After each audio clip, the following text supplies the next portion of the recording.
Am I the Ahole for wanting to spend time with my brother on my last weekend of vacation? This is my first time posting here. I apologize for the lengthy message and any confusion in my story. I am feeling quite emotional as I write this. I, 27 female, have not seen my brother, 35 male, in 10 years since my parents and I immigrated to America. He could not come because he exceeded the age limit. We have always had a close relationship, bonding over video games, Legos, and Star Wars. Since the last time I saw him, he got married. We still communicate on Messenger occasionally. I do not interact with his wife, but we maintain a civil relationship, and I always greet her when my brother includes her in our video calls. I have noticed that since he started dating her, he always puts my call and my parents on speakerphone, so clearly she hears everything we say. Here is where the story takes a turn. I'm back in our home country for a month. I have only seen my brother on weekends, and our time together is short because he and his wife have errands to run. They work weekdays, and church to attend on Sundays. His wife is Christian. This is understandable. She is always with him when he visits us, and we make an effort to include her. My parents converse with her and give her gifts. I experience social anxiety, but I attempt to engage in small talk with her if she initiates it. Since she shared that her favorite series is Friends, my mother and I bought her a Friends backpack filled with related items and treats. Whenever we send a package to my brother, we always include gifts for her and her family.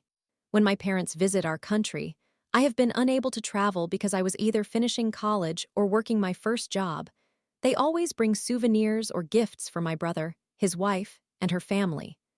My father went to another state for several days to visit his mother, so it was just my mother and me. During that time, my brother and his wife visited late and left just as the sun set to drive back to her parents' home. They live in the city, but on weekends, they go to her parents' house in the suburbs. Unexpectedly, they decided to turn back and stay the night with us, as the four of us were going out to eat at a restaurant the following day. Their presence felt awkward due to our small house. I heard doors slamming a few times. My mother informed me it was the wife, and when I woke up, I heard her singing loudly in the shower. My room is near the bathroom. Despite that, I believe we had a pleasant time together at the restaurant, even getting stuck in terrible traffic for about 2 hours on our way home. A few days ago, my brother was supposed to come alone to celebrate my parents' wedding anniversary and my early birthday celebration. He could not come on my birthday because his wife had a doctor's appointment, and he planned to accompany her. That was the initial arrangement, and his wife was aware of it. However, during their last visit, she asked my mother, in front of my brother, if she could also join. Naturally, my mother agreed, as it would be awkward to decline. This has become their pattern. They make plans with us and then change them at the last moment. It is frustrating, but my parents and I try to be understanding. When his wife came that day, all she did was eat and work on her laptop. My mother and father. My dad returned the night before from his visit, conversed with her while I chatted with my brother about the video games and Legos we wanted to buy. She and my brother ate again, and my mother packed food for them to take home. During that day, my brother said that he and his wife would visit on the last weekend of our vacation. Saturday was set for them, and on Sunday he suggested we go to the mall. His wife interjected, saying, "But that's a family day. There will be many people at the mall." My brother responded that it would be fine as long as we got there early. Later, I found out that my father did not appreciate my brother's wife's comment about that day being a family day because, while it is a family day, aren't we part of his family? Her remark lingered with us for days, even affecting my birthday. My father's mood turned sour and lingered, which is unusual for him, as he is generally a laid-back person. We found the wife's comment offensive, as it suggested that my brother's family consists solely of her and her relatives. It feels isolating to us. Irony will reveal itself later. I texted my brother expressing my excitement for Sunday, noting how he and I could bond at the mall like we used to. He reacted positively to my messages. I felt hopeful because I genuinely enjoyed our candid chat, where we discussed our jobs and video games while my parents went out to buy groceries. Then, the following day, my brother informed my mother that plans had changed yet again. We anticipated this. They could not come on Saturday due to their need to run errands. To make matters worse, on Sunday, his wife would tag along, and they would leave right after lunch. Are they unable to spare just an hour or two of their day for us, but can dedicate a week or two to roaming across the country or Asia? They already have plans for another vacation next month. This is my first chance to return to our country in 10 years, and suddenly they do not have time to visit me and my parents. I must emphasize that my brother's wife is always with him when he visits us. He visited alone only once for a few hours before she came over so my parents and I could drop them off at the terminal to travel to the city. My mother conveyed this update to me, noting that I would be disappointed. Disappointed is an understatement. I was frustrated about the change in plans and irritated that the wife would accompany him during what was supposed to be a special bonding moment between me and my brother, whom I have not seen in 10 years. If this is her misguided way of trying to bond with me and my parents, it feels intrusive and is not the way to foster positive feelings towards her. If she is somehow jealous of me and my parents wanting to spend time with my brother, she needs to address her insecurities. If the only reason she does not want him to visit alone is that they need to attend church first, I am sure God will understand if they skip Mass for one day to spend time with a sister he has not seen in 10 years. God and the church are not going anywhere. The Bible will not suddenly be revised in a single day. I cannot emphasize enough how much I want just a few hours alone with my brother. What is the issue here? In any case, my mother and brother exchanged messages. My mother reminded my brother that I am an introvert with social anxiety, making it challenging for me to be comfortable around unfamiliar people. My brother asked if my parents still felt uneasy with his wife, to which my mother replied they had no issues with her. The problem lies with his wife not permitting my brother to spend a few hours with us alone during the last weekend of our vacation. My mother insisted she would cover the cost of his commute, allowing him to visit us alone for a few hours. I would prefer to hang out and talk with him instead of going to the mall, since he would only be visiting for less than 3 hours, anyway. He was concerned about spending money on commuting when he could save by traveling together with his wife, suggesting that their last visit was fine since the last time he and I spent time together. I conversed with him while she worked. This situation escalated, and my frustration grew to the point of tears as my mother, who was becoming more flustered, communicated my brother's responses. I cried because I don't understand why my brother and his wife are making such a big deal out of him spending time alone with me and my mom. I cried because I feared that this situation would damage my relationship with my only brother, whom I consider my best friend. This led to a mini panic attack.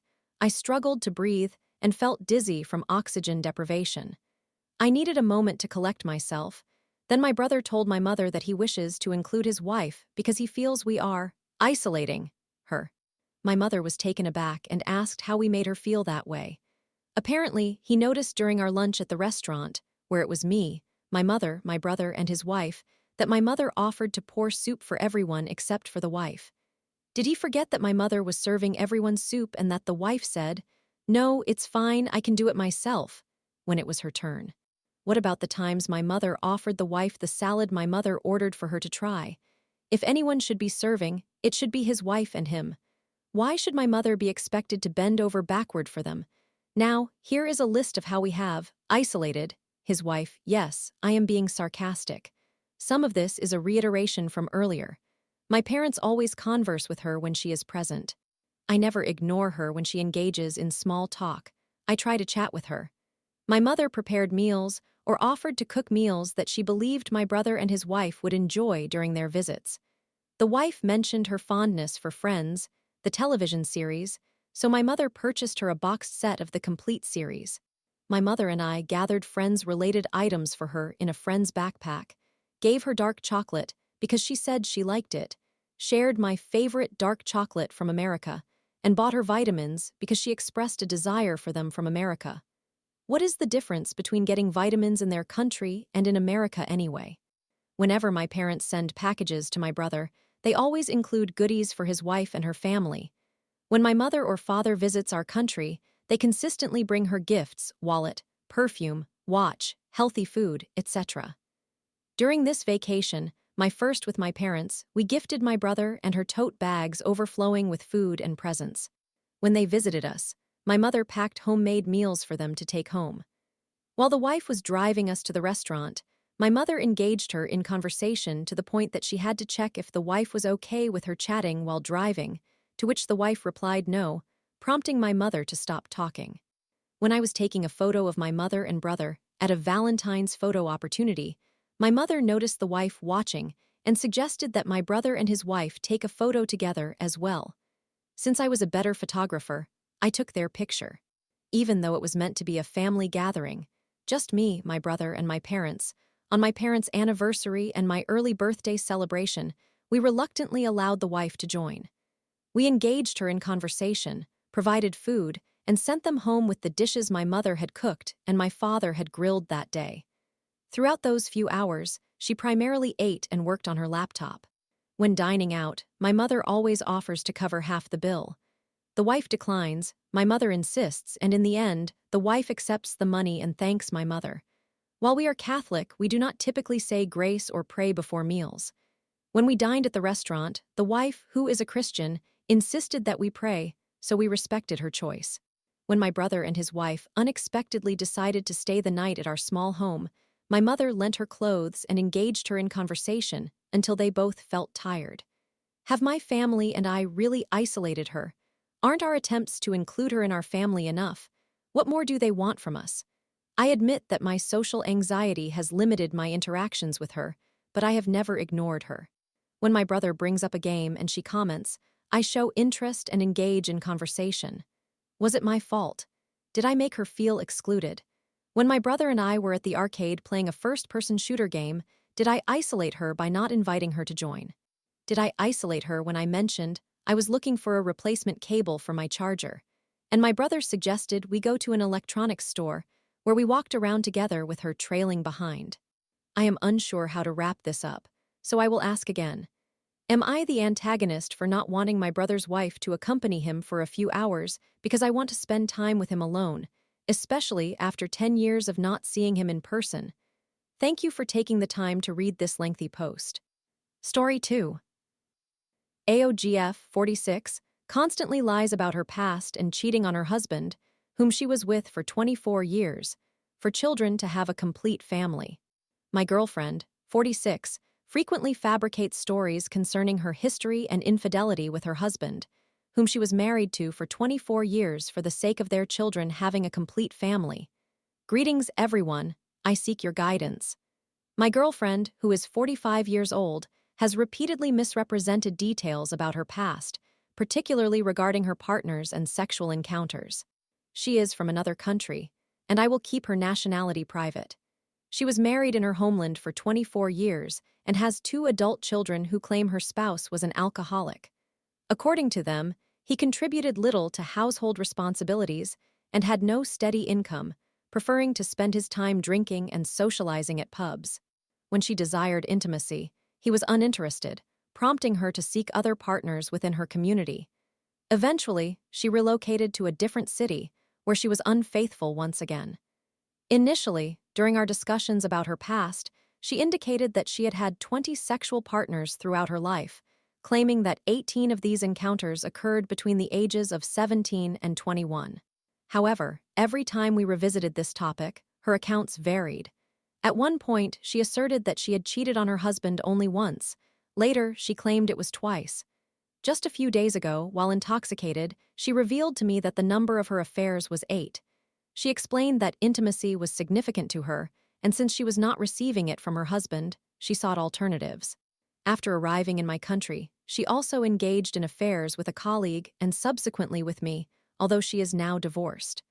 My girlfriend and I both work at the same place, and I invited her out, which led to us being intimate that same day, fueled by alcohol. However, she claims her feelings for me are genuine and exceptional. We have been in a relationship for 7 months now. Yet, the primary concern lies in her dishonesty regarding her past and various other topics.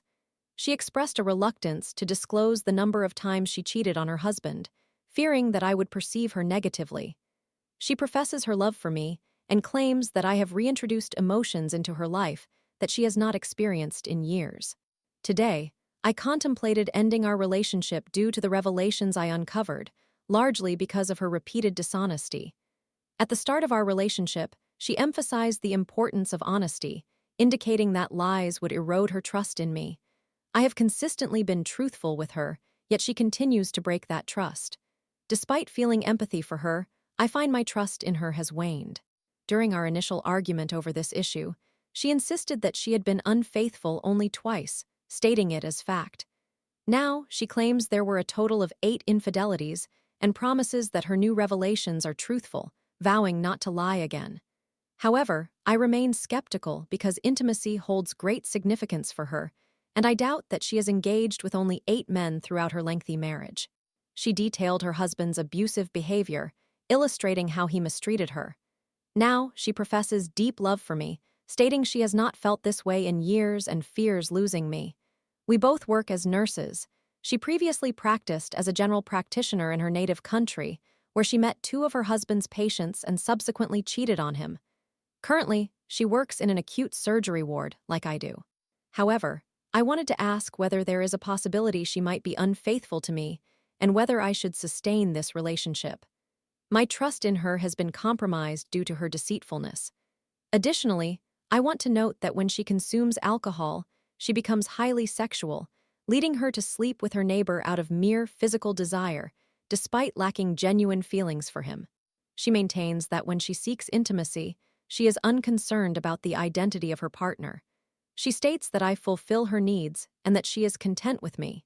Yet, she sometimes references other men, and I feel she exhibits flirtatious behavior with her male colleagues. Although she insists her focus is solely on me, it often does not appear that way, as she seems more aware of other men while we are at work. I would appreciate your thoughts on this situation and whether I should be cautious of potential infidelity. She mentioned that in her youth, if a man was kind to her, she was willing to be intimate. However, it now feels peculiar that we had sexual relations on our first date. She confessed that, when she was unfaithful to her husband, she would spend time socializing with other men, and when the moment was right, she engaged in intimacy. What are your thoughts on this? I apologize for any repetition, but I am writing under the influence of alcohol, and English is my first language. I'm feeling somewhat anxious because she plans to visit her homeland for a month, specifically the village where she previously had affairs. What is your perspective on all of this? Should I maintain the relationship and hope she remains faithful despite the broken trust, or is it time to move on?